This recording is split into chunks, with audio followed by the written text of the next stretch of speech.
Bu videoda men sizlarga Telegram botimiz yordamida oddiy rasmlarni videoga aylantirishni ko'rsataman. Buning uchun bizga AI Video Studio kerak bo'ladi.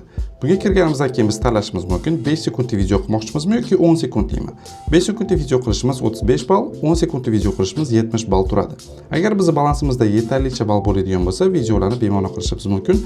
Agar balansimizda yetarlicha ball bo'lmasa, balansimizni to'ldirib keyin foydalanishimiz mumkin bo'ladi.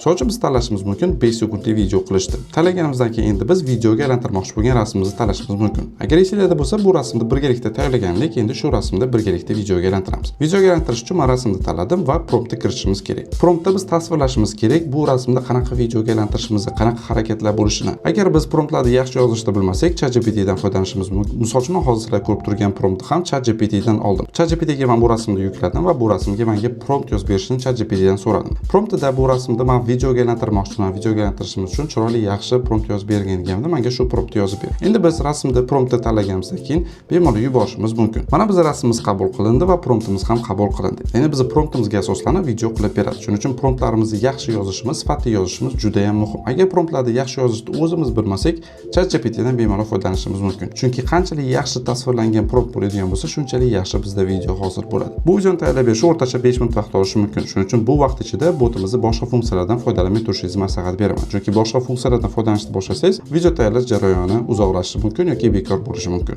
Mana bizga botimiz videomizni tayyorlab berdi. Bu videomiz biz kiritgan rasm va prompt asosida tayyorlangan. Endi bu videoni skachat qilib, bemalol Instagramda ishlatishimiz mumkin bo'ladi.